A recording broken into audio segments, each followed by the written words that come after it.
Welcome to the Chewn podcast, where real topics are discussed by fake individuals with fake opinions. Even if it's the host or the guest, don't take them seriously. And if you do get offended, guess what? Shit happens. Leave it below in the comment section. Let's roll. What's poppin', nation? We back with another one, Chewn podcast. At you with another one, more topics, more life, more shit. I'm here with my brother Dan DeVille, and of course today we're gonna be talking a little bit about football. The football season is coming. We got a lot of shenanigans happening, unfortunately or fortunately. Shenanigans still with the same team. The shenanigans typically always happen because that seems to be the way that their GM do things. Right. It just seems to be the way that the owner itself does things, regardless if the organization itself doesn't agree. He's got a certain format, and that is talking about Jerry Jones and the Dallas Star Cowboys, man. But first, how you feeling, brother? My brother, I'm feeling great. Lovely weekend. Church, really relaxing. Checked out Sinners this weekend too, man. You did, Great movie, brother. Great movie, man. They fooled me in the beginning. True. It does with all the advertisements and everything. I thought it was gonna be a horror movie, right. Man. And how wrong was I? Right. How wrong was I, man? Absolutely great movie, man. Wonderful production, man. Told a great story, and they go deep, real deep. Down a deep rabbit hole. So if you pay attention, know what you're looking at. Right. Some messages in there for sure. Yeah. Ryan Coogler did his thing, man. Michael B did his thing. My guy who been in several films, black older actor, definitely did his thing, and there was a lot of improv in there too that wasn't going to be in the movie, did make it in the movie, and glad it made it in the movie. So, yeah, definitely a movie to check out. Kind of around some of the times in American history that, although not talking directly about those times, talking about somebody who seems to have the mentality of those times. And I am talking about Jerry Jones, man. Oh, yeah, man. Yeah, Jerry with this shit. And we're going to play this clip first. You know how we typically do it, Nation. We play a clip, talk about it. So we got a clip right here from Jerry Jones. And here's Mr. Jerry. Just as the player does. When you're thinking about committing and guaranteeing money, you can get hit by a car. Seriously. And so there's a lot to look at over a lot of years that could make a big difference. Have you ever heard of any clubs committing to players and then they didn't pan out after they committed to them? We have. Man, let me say something, man. Go right ahead, brother. Go right ahead. Brother, let me just say this. Just watching him and listening to him, he said a whole bunch of nothing. He reminded me immediately of Donald J. Trump. They talk exactly the same.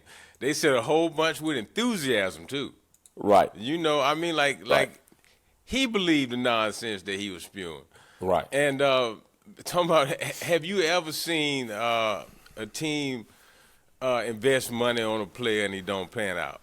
All the time, that's the business that you're in. Right. If you are an employer of human beings, along with that comes a hiring process. You chose to hire him. He chose to draft Micah. Nobody made him draft him. He chose to draft Micah.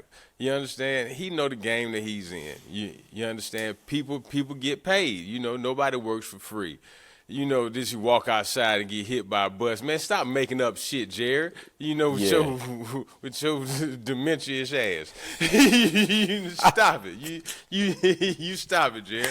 Yeah, man. I think this is one of, call it a buyer or seller's tactic that's not going to work in these parameters, right? Because what Jerry is attempting to do is verbally devalue the price of Micah Parsons in the public eye to justify his shenanigans of not giving Micah Parsons the money he's earned. And this right here, it might work when you go buy a car. You go buy a car, you go talk to a private seller, and you say, hey, it's got some rust on the frame, or I don't know if it did the last tune-ups. I leave up out of here. Next thing I know, I got to buy an engine or a transmission. Yeah, you might very well have to do that. The shit's running while you're driving. It's running while you're test driving. How many of y'all ever went and bought a car and some shit happened damn near not even a few months after you bought it, you still have to get it fixed. It's not like you're taking it back unless it's under warranty. But these are the things that you get into. But the thing is, that doesn't apply to this. These tactics don't apply to that. It do. Because if you the owner and you the one that had the car, right. You the owner, everything been done to it. So if it's some bullshit. Right. That's true. And Mike ain't bullshit. Right. The boy's solid, brother. It's man now we know many players that on the outside the player to the fans look great. Right. Man, pay him his money, but on the inside we done seen this plenty of times. Man, motherfucker got plenty of issues. Plenty. They we just had that dude up out of Oakland. He doing kissing folks in he also in college. I think he was the player that went down and tried to touch the bro's jack. On the field, bro, on the field, televised games. Man, listen, you still know what you was getting with that, but you still tried. Right, anyway. Right, man. And my thing again, nation. Whoever the young man was that he did it to in the locker room, what make him think you don't want to do that to? Yeah. What make him think that? And then sometimes I think they just be wanting to try it. I think they get a little too ambitious in that locker room, man. And man, you'll die doing that kind of thing, right. Man, to the motherfucker, man. You damn sure right, brother. And bringing it back to Jerry, man, it's like, brother, why the fuck would you want to wish something on Micah that way? Talking about you can get hit by a bus. Yeah, we bus. Know anybody that can happen to anybody, but that's not something you say. You could have said an injury on the field, but you related getting hit by a car. Like you took it above and beyond. And I'm gonna tell y'all something else, Nation. I'm gonna tell you something else about Jerry Jones. Don't forget, this is the same motherfucker that was at one of historical events, racial events that happened in this country, and claimed he didn't know what he was going to. Arkansas. While you sitting there smiling in the background, Arkansas, Little Rock 9, watching black kids get demeaned and derogatory terms, you talking about you didn't know what's going on. You knew what the hell was going on, and you knew why you went. This is the same guy. So don't be fooled by Jerry's charismatic attitude that he not that. He's definitely that. The same guy that's talking about we going to toe this line. And I'm going to show you something else. He's the same guy. I'm going to show you something else. Y'all keep it up on Jerry Jones. Here we go right here. Man. 9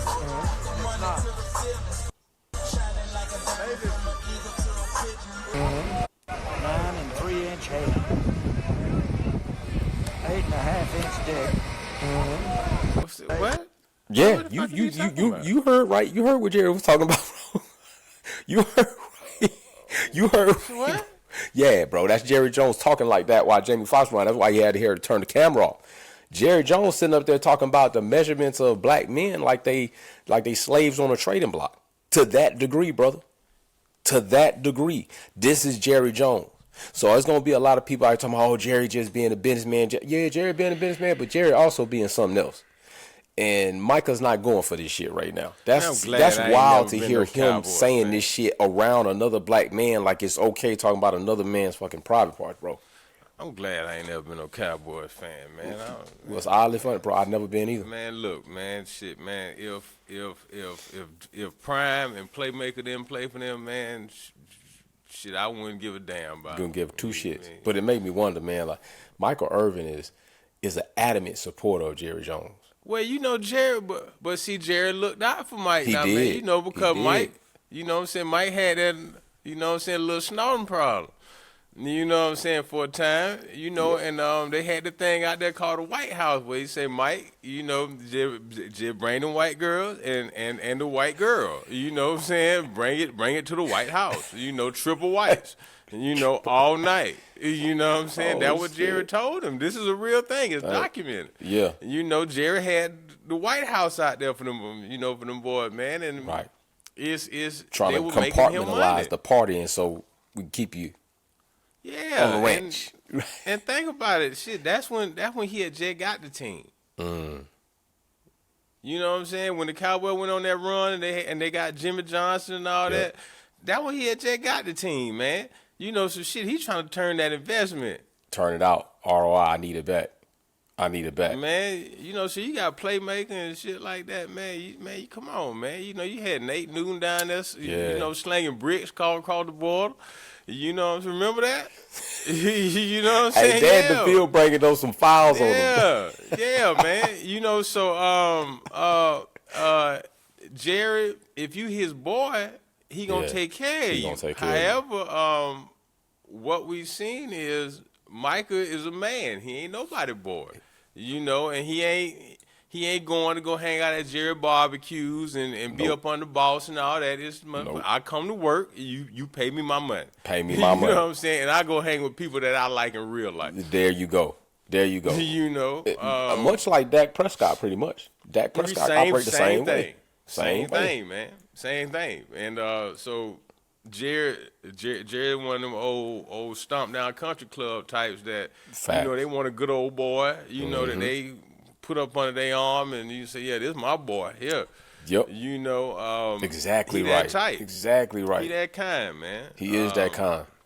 And I wouldn't want to play for him. No way. No, I wouldn't want to play for Jerry Jones either, man. Not in that sense. It's just he rubbed me the wrong way with this whole situation. Even CeeDee Lamb, even after getting his money, CeeDee Lamb didn't even post it like, man, it's the same old shenanigans, man. Just pay that man what you owe him. Several players are on that. And I think another thing that Jerry tried to do and Jerry's tried to become accustomed to is, except for with Dak, and it looks like Micah, let me get these boys in the room and have them sit down with the lack of information and knowledge around them and throw the figure and have them, let's have a shake hand agreement in that way. I get my way. But Micah and Dak ain't playing that shit. Where don't you communicate with a man's agent about his financial contractual situation? This is the business. What you want to do is you want to get with Micah, hoping that you can take advantage, get over, and Micah's smart enough to know, talk to my agent. Get with my agent on that. I'm not trying to sit back here and do no backroom deals with you and no spa tub pool handshakes. He's not going for that. No, sir. And I applaud the young brother for that. I do. I do. Do good business, stand on yours, man. And obviously on that Jerry Jones side, that whole Jones family, they got a long record of doing bad business. They do. You understand? You go eat some nachos, lie about watching the games, you can get a coaching job. Mike McCarthy. Motherfucker literally came out and said, I ain't never watched that shit. I ain't shit. I don't know. Just told y'all what y'all wanted to hear while we was eating nachos and drinking beer. But he one of Jerry boys. He is. So that's one of them things, that good old boy thing. They gonna take care of theirs. But Brother Michael, man, move on the way you don't do the Myles Garrett respect thing. Move on the way you respect it, man. Yeah, I would tell him don't do the Myles Garrett situation. Now I think Michael is playing it financially smart by holding in instead of holding out.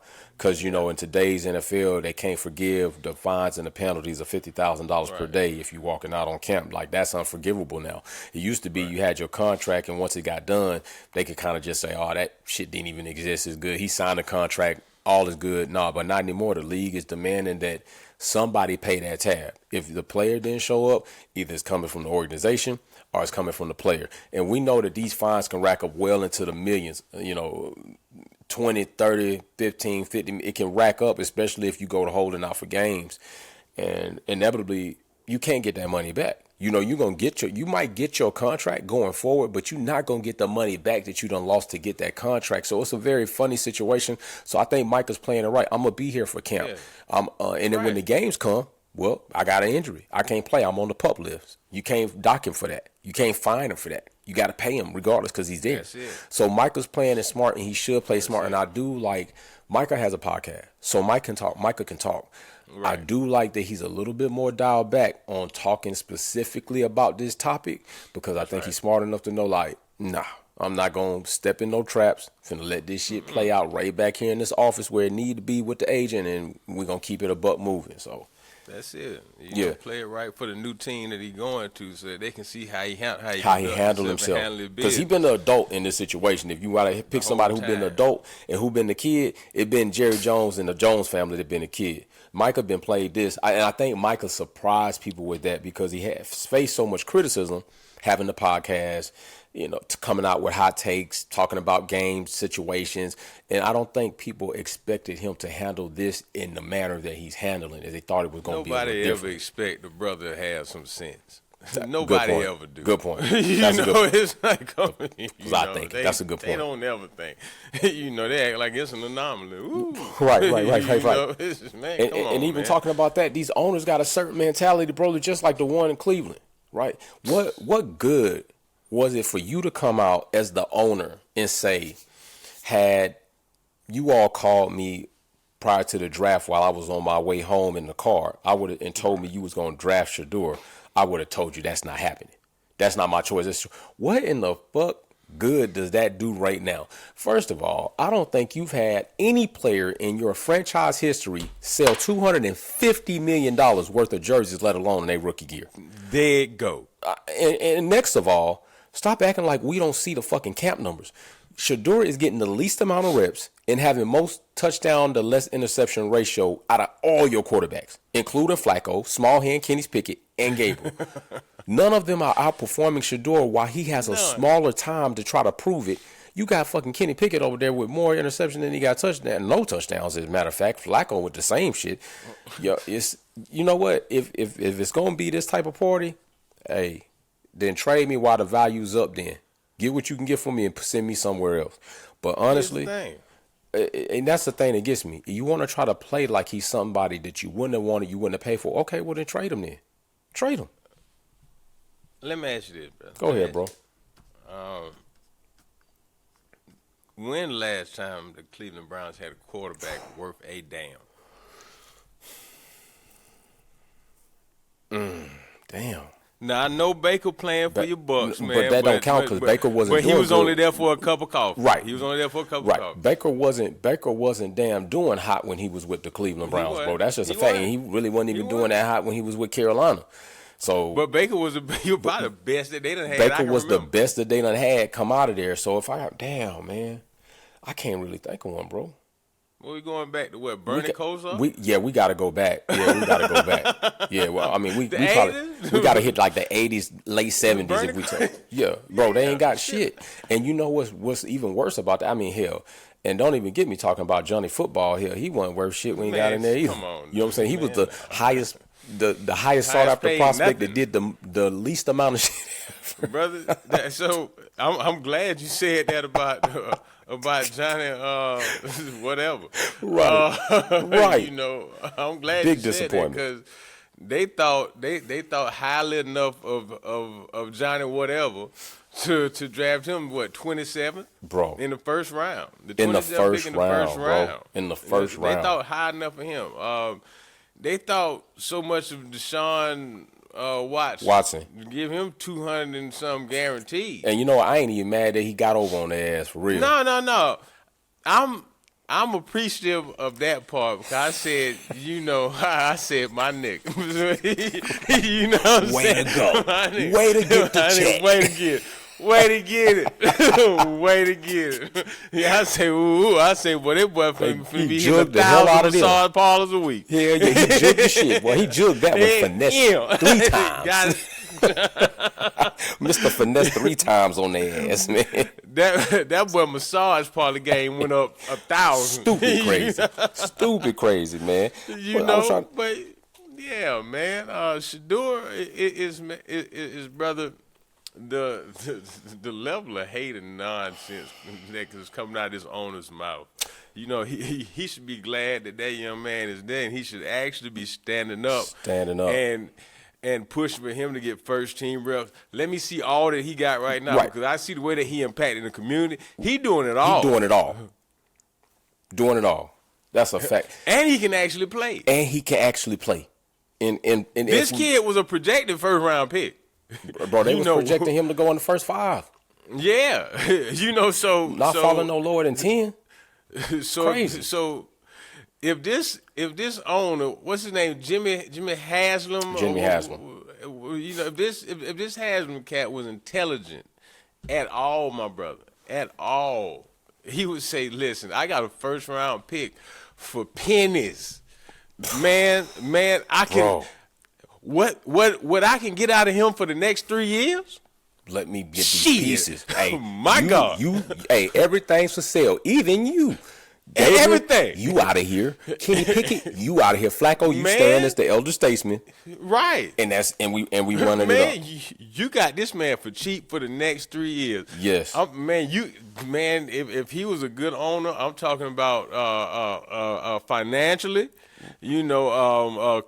community and fan engagement. He would commit to Shador, man, because that kid would turn this thing around, is my belief, bro. Man, and you know what? Dan DeVille, I don't even think it's so much if he was a good owner. If he was a legit person of character and integrity, he would be doing those things, right? That's right. He would be doing those things. But in hindsight, I think he, along with the rest of the owners of the league, were in cahoots to try to teach him a lesson about who's the master and who's not. And you're not going to come in here with that flamboyant instead of just positive attitude. Because anytime we do something, it's a problem. But white quarterback do us a passion. They passionate. Oh, yeah. We a problem. He passionate. Right. You know what I'm saying? He's ambitious. We antagonizing.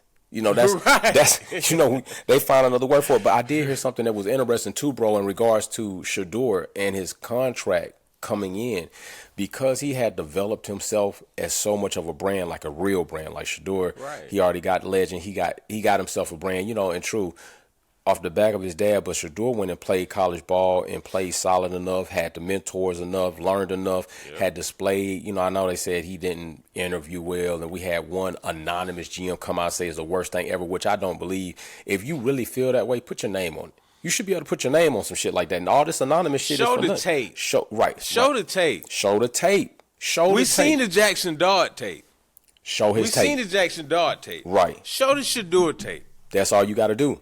That's all you got to do. So what I heard was Shador had something called a prime equity clause. Right. And so that prime equity clause basically is attaching him as a brand. So you can't bring him in on a contract without him getting revenue off of his name.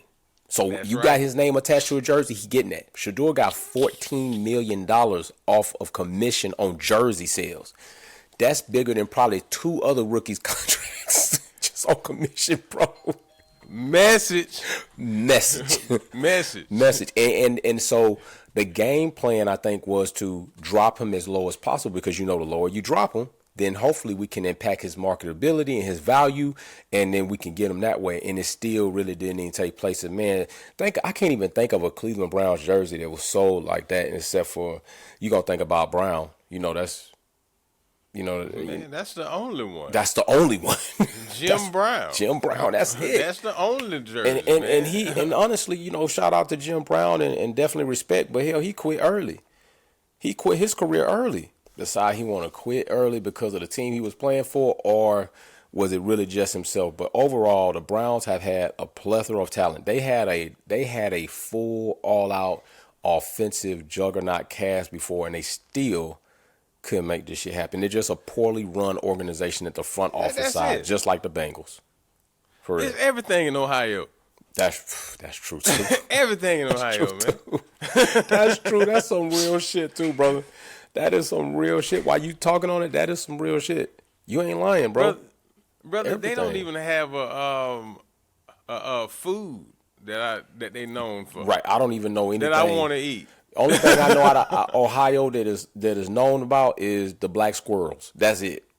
Black squirrels. They got supposedly. I've seen them. They got these like deeply black onyx type squirrels. That's it. That's all I'm known for. And of course the protest massacre that happened there against. Yeah. Nothing good. And Summit Racing. Big shot. Summit Racing's up there. Okay, all right. Well, yeah. They ain't got nothing else, brother. Nothing else, man. Yeah. But yeah, man, I think that these owners got to stop playing these games. And this is another thing I don't like. Yeah. You are in a contract agreement because of what this player's already done for you at a price that is not of equal value for what he's done for you. Now it's time to pay him. It doesn't kill me. It makes me laugh to hear all these talking heads and pundits talk about, I don't know if it's worth paying him, going forward he can get injured. Motherfucker, he been playing for you for like 4 years, balling out. You supposed to be paying the man for what he's able to do for you, and hopefully he's going to do it going forward. But the moment he have a bad moment, it's like, he wasn't worth it. He wasn't worth the money. That's crazy. That's crazy Brother, to me. that's the downside of these NFL contracts, brother. That True is the facts. downside of Facts. the NBA and MLB, they got it locked with the contract because all my money is my money. My money. Shit, it don't make a damn if I don't put up but 2 layups this year. Right. I'm getting all my money. I'm getting all my money. That's true. That's something that is not going to change in the NFL until whatever they have to do in their agreements and in their contracts. They need something's going to have to happen where it's guaranteed money. Right. They got to stop giving so much on when they had these meetings, conference from the players' board to the owners. They got to stop giving up and folding, bro. Well, again, it's because they coming from a point of desperation. That's a good point too, bro. So when they having these meetings, man, 75% of them broke already. That's crazy. You know what I'm saying? And they still in the league. That's crazy. You know, so they like, man, shit, y'all better not lock out. Y'all better not hold out for shit. For I nothing. need a check now. Right. You know, motherfucker got 3 baby mamas. Right. And shit. Hey, what was that player? Two old schools. They had like 10 or 14 kids. They had to front him his check. Basically, that man was fronting his check and playing rest. I forget who that was. Was man. that Antonio Rogers, Cromartie, or something that's like that? Cromartie. That's what it was. Cromartie. Yep, that was crazy. He had himself in that situation, brother. Like we having to front you the money to. Oh man. Yeah. Y'all got to do better, bro. Y'all got to do better. Y'all got to do better. It's man, you got to keep in mind the NFL. They still athletes, but shit, man, they jump out here, man. They out here in Magic City with the NBA players. You man, it's a whole different level of baller, man. You know, and them boys get they get their pockets washed out there playing, and you can't hang out but once with them NBA boys. Yeah, for sure, for sure. Know, they got too much money. Matter of fact, you heard about your boy, what's the boy DeAndre Ayton? No, what happened? And the Instagram girl, the Instagram model. This dude here, man, flies the girl out to Turks and Caicos. Okay. She don't want to give him no action. He leaves her there. What? He leaves the girl there, man. Smooth leave the girl. He left. He said, all right. Smooth left the girl there, bro. Bro, you yeah, man. You shouldn't even took that whim. You should have already know who you was taking when you was taking and what you was gonna be getting. You shouldn't be fly them out there to get it, man. You don't get it, man. You gotta play it better than that. But see, man, that's a different level of tricking. It is a different level of tricking. Yeah, man. See, that's that NBA level tricking. That is a different level of tricking. You know, man, that little 15, 16,000, man, that ain't mean shit. That ain't mean nothing. You know what I'm saying? Ain't mean a damn thing. You know, right. But NFL players, shit, that might be had to fight. Yeah. That might be. I don't mean to laugh at that shit, but we done seen it that before. might be a few game checks. Yeah, hell yeah. At least 2, depending on some of these players. At least 2, because I mean, what's Trey Lance getting? Which he played decent in that Hall of Fame game. Trey Lance. Hall of Fame. I know it's a small sample size.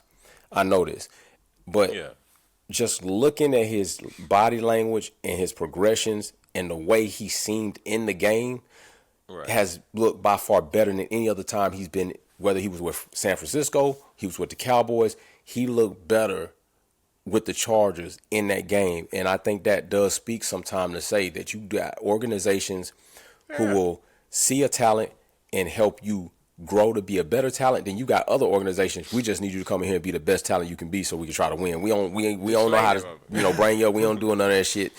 Harbaugh is a real player's coach for real.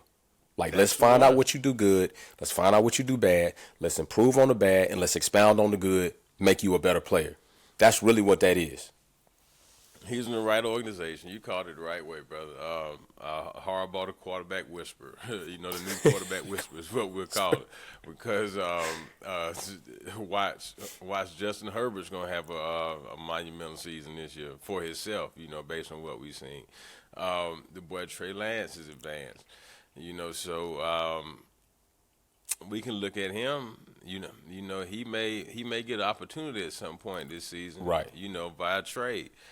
You know, that's something that can happen because it's the way that it's looking. There's a few teams out there that look like they're gonna be in need here by game 4 or 5. Right. And I'm gonna say this: not everybody is built to lead a franchise the whole time, right? You got people that come in. It might be very well true Trey Lance will be a career backup, but shit, he'll be Nick Foles. There you go. Nick Foles. He'll be Nick Foles all over again. There you go. And there ain't nothing wrong with that. Nick Foles got his money. That's all you need. That's all you need. You need to be a serviceable backup means a lot, because if a team keep you and then give you that next check, they saying that if this guy go out, we know for a fact we're not going to lose too much ground with this guy.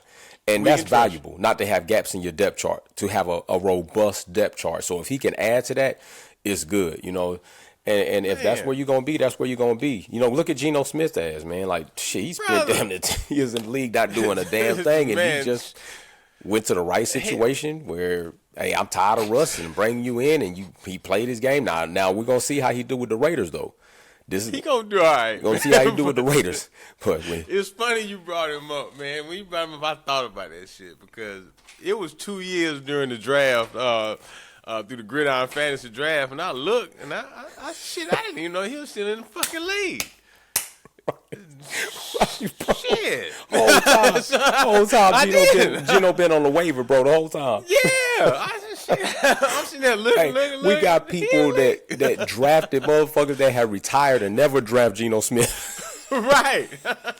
This shit crazy. We drafted retired players. Ain't nobody draft Geno. He's still active. No, yeah. Shit, give it Tebow. Yeah, what Tebow is. He might come back. I'm going to take him. Yeah. Shit. Geno's still on the wall, bro. Like, damn, what the fuck? But, yeah, damn, that's bad. That's bad. Real, man. It's real. It's real talk, though. It's real talk, man. So, you know, Geno's been. I mean, when he was coming out of college, bro, he was coming out like he was motherfucking the quarterback Xavier. Like, yeah, this is how I play the game. It's chess. You know, I just think about my queen and my bro got in the league, and where the fuck did he go? Who he play for? Man, that motherfucker was seeing ghosts. Smoked, bro. Got smoked. Yeah, could come out, but hell, West Virginia flexed us twice. Yeah, they did. It was Geno Smith came out, and then the white boy Will something came. What was his name that came out after him? He was supposed to be the world beater. Wound up going to Carolina. Damn. Fuck, man. I know who you talking about. I can't think of his name, man. But yeah. West Virginia good for flexing us, man. They real good flexing us with their quarterback. Yeah. I'm trying to tell you all the time, man. They don't pan out. It was Will Greer. Yeah, Will Greer. That's his name. Will Greer. That's his name. Yep. Yeah, man. Yeah, they look good in college and just, man. Yeah. Let's see who was he even? Is he even with anybody? I don't even know if he's I with don't know, anybody, man. bro. I don't even think he's in the league no more. Another Geno. He worse than Geno, bro. He's worse than Geno. That motherfucker at home on the couch. I don't even think he gonna have a Nick Foles-esque career at all. but he ain't coaching or doing nothing. They ain't helping nobody, man. So none of that that's what we got, nation. So let us know down below if you playing fantasy. Let us know what you got your grade on in fantasy. Just get an A, B, C, or D. Me personally, I got a D on my drafting grade. You got a C? Yeah, man, I got a D. C. But shit. Hey, Nation too. Send us some of them funky names y'all got for y'all fantasy football league. I'm just curious. I want to see what y'all team names. Right, I want to see some team names in the chat. Players are y'all? Yeah, team names in the chat. And who did you draft first? That's what we would like to know. With that being said, Nation, we are out. Hey. These NFL owners need to do better. Players, be about your business. And like Dan DeVille says, stay out the strip club. Stay out the strip club.